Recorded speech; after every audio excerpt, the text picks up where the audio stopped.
So XFO, a lot of people expect him to be a favorite within the top three, right?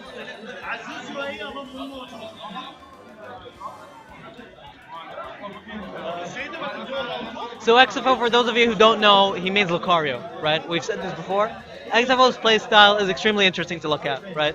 Because he's not like most Lucarios where he always try to camp out and play extremely passive.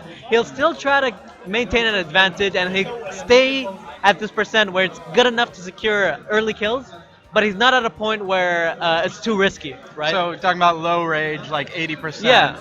This is a sweet spot of action. Huh? Pretty much, yeah. That's a tricky percentage to maintain. You pretty much got to say, hit me, hit me, hit me. Yeah. Don't hit me again. Or you're quickly getting into dangerous territory. Pretty much, yeah. Well, with Lucario's high aura, I think it's doable. Yeah. I think we're about to see a very interesting game.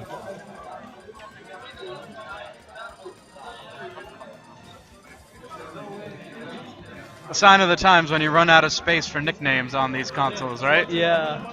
R.I.P. fun.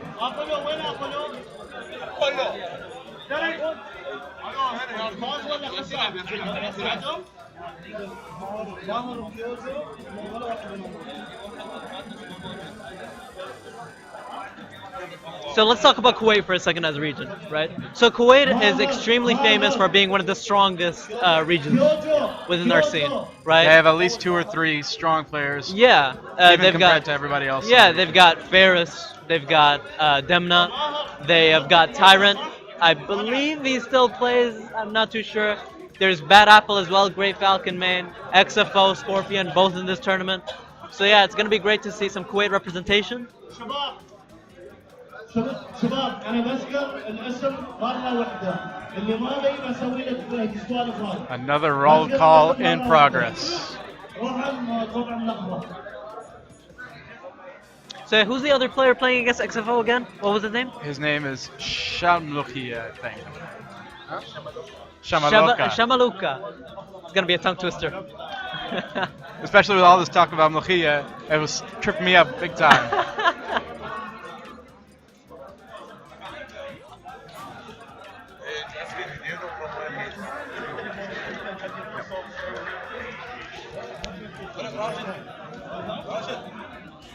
Oh yeah, as well, Madara, a great player over there in Kuwait. SSS, a lot of great players. Zash. Definitely We really missed out a lot of players from Kuwait, but that just goes to show you how many. Yeah, it just goes to show you how many great players from Kuwait there are. All right, the game is on. Pikachu versus Ryu. Sham is coming out with Pikachu, XFO showing us Ryu. So I actually After didn't all know the Lucario hype. talk. He busted out This the looks Ryu. like it could be a button test. Fun test, yeah. So, Ryu Pikachu. Now, this is a matchup that a lot of people have been talking about, right? So, what a lot of people have been saying with recently DJ Jack managing to beat Isan, right? A lot of people have been wondering. One of the strongest Pikachu players out there, right? Best, pretty much the best, and Which says a lot because I would expect it to be a tough matchup for Ryu. Yeah. Because Pikachu, so many Pikachu's moves are multi-hits. You can't really use that focus in the way that you would with other matchups. Especially considering, Pikachu is sort of small and light, he can definitely escape a lot of Ryu's combos at earlier percents, and he'll be more susceptible to dying early as well. Yeah, double-edged sword there. Pretty much.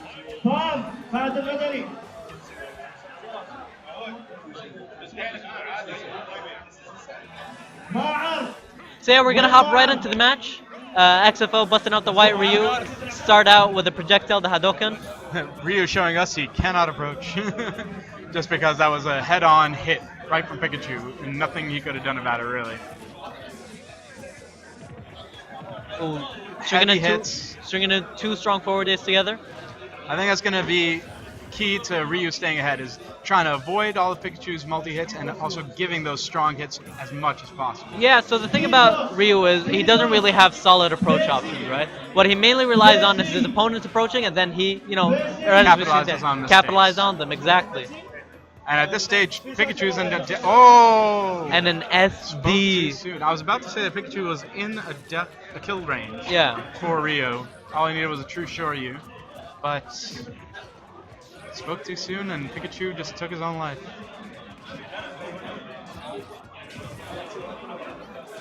With this kind of lead, Ryu's not an easy character to kill. He dies quite late. You have Yeah. to gimp him. Pikachu's strong at that, but It's still pretty hard, especially considering the fact in terms of horizontal recovery, Ryu's pretty good.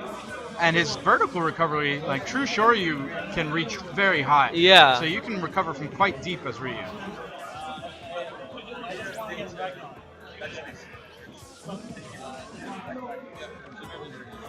Seeing this little back and forth trade.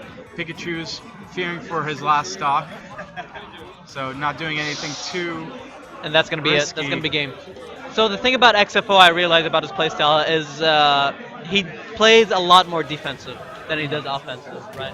You see him, Useful for both characters. useful for both characters, yeah. So he usually relies until he waits until Shamaloka messes up his recovery, messes up some sort of attack, and then immediately jumps in with stringing 2 forward airs together. Yep. And Those 2-4 arrows racked up a quick 25% too. he immediately got in a 44%. Without even So quickly, yeah. didn't give him a chance to capitalize on any percentage that was already built up. Didn't give Sham a chance. So right now we're gonna hop into the game once more. Pikachu Ryu, round 2. Round 2. So this counterpick stage is really good for Pikachu, right? He can get a lot of nutty quick attack cancels, Yep. as well as the fact that Ryu, in terms of I doubt we're platforms. going to see these kinds of moves Yeah. in this round, though. Yeah. But still, it's a noteworthy mention. Ryu with platforms, in my opinion, he gets inhibited pretty much in terms of movement, right? I think what we're seeing more here, though, like even though Pikachu should have the advantage of those quick attack cancels on platform, Pikachu's not really taking advantage of the platforms at all. Yeah.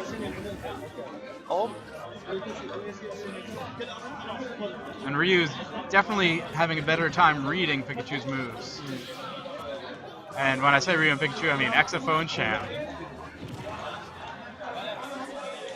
See, it feels like XFO is at high percent, so Sham does have the percent lead, but no matter which way you look at it, XFO has stage control, right? Yeah. He's always somehow able to pressure Sham. He even like the way he exerts pressure on stage is phenomenal. With true Shoryu.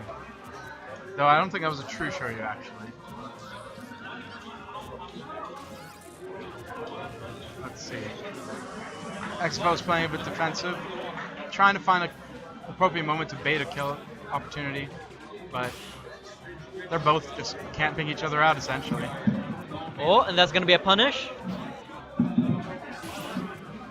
Good shielding by XFO. And Oh, a that was- strong neutral ends up with the kill. Ryu's tilt game is strong. I believe all of his tilts have the ability to kill at high percent, right? With the exception of maybe Up tilt, up tilt, yeah. It's more of a combo move. and I wouldn't expect down tilt to kill either. Yeah, probably not. But F tilt definitely a really strong kill move. It'll break your shield even if it doesn't Yeah. kill you, right? Focus.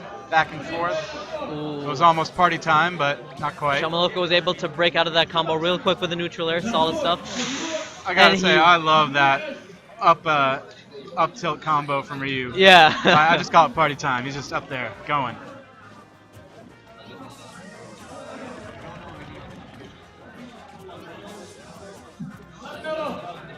So this definitely isn't impossible for Sham, right? Although he has taken 95%, Pikachu has the ability to rack up a lot of quick damage, right? He has to it's- rely heavily on the combo game, Ooh, which and the F smash! unfortunately hasn't been the strong suit this match. Mm-mm-mm. And And the second that's- game goes to XFO. Congratulations. Good stuff to the Kuwait guys, definitely making his people proud. Good stuff to